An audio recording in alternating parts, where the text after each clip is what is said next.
yetimi atoa so ewo yensem na emom tumrika pa na bra ne mu krata no so sabra ba hwa de Facebook page no so akoma 87.9 FM so na yemfa we anhwemu emfa me atie for say I believe say na watwi yam na na watwi twam Friday yai Friday twam yai na mampani abedi achi yewura Mahmoud Baumia obepie mu asantemantam ase abra oba de na woni national chief imam na pani odi akire sanso ana asantema wura opem so wono so etimi ebabi ni nyina ani se wudo ani kire mokuma Ksi Central Mosque ono ma babi a yenuanom nkramofo omufro nyame no kase pa na e wa santema ntama se no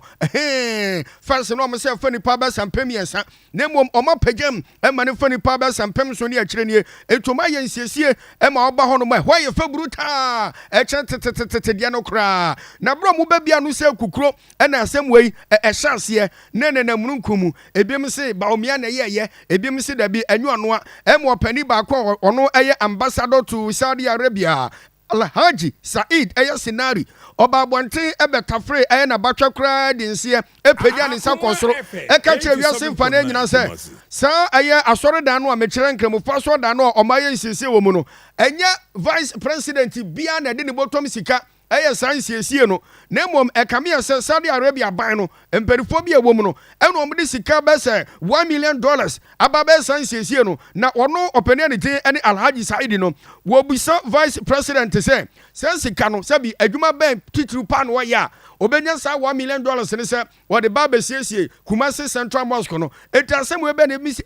ene we no Baumia na yeye ananse bia eye Saudi Arabia fo no won mu na be yeye na no ane na dwumre yeye akoma kase ebo penani tin ene Alhaji Abubakari IB obomade ekwo openi a wono contractor wo me de dwumade no ehye ne nsa wono asa ye architect so nwo ne din ene Alhaji eye Kabiru wono na eye sa renovation no ena IB ko bisa ne se pani eye Saudi Arabia fo ena ma osika se fa yensiesie anansa bia yewura Dr. Mahmoud Baumia ena di se sika no ma wa se fa yensiesie Alhaji Kabiru se eye Dr. Mahmoud Baumia ena di sika ehyemu ema sansiesie no wonum yoye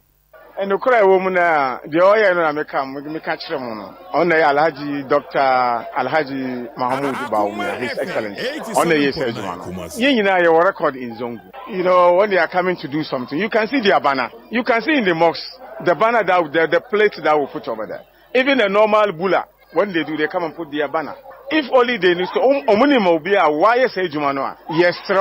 yesre sinari yapano chao Zongo yenidimwa because Zongo per se develop Zongo. So when the watchers corner my check number no and I say directors baby ebe kwa akopesi scan ye be kwa akohwehwe scan ajudiaba enti ade amebeto minia my brother Sinari no so on baby scan we are ready to go and fetch the money and bring back in the community and make sure we develop the community with that money. So enti se o wadanse die ya eye check e kire se sansika na omede yensiesie no Saudi Arabia fo na de bre wono contractor e fansa Alhaji Kabiru na won kire baby sika no no mo nkofa emfa develop Zongo communities a e wo Ghana mema se ne titiri ni asantemantam a etinye no kore da se Ksi Central Mosque no eye Saudi Arabia fo bi na de sika baaye e de mo no contractor ni se onfanya nsiesie na mom doni mu na eye vice president yewura Dr. Mahmoud Baumia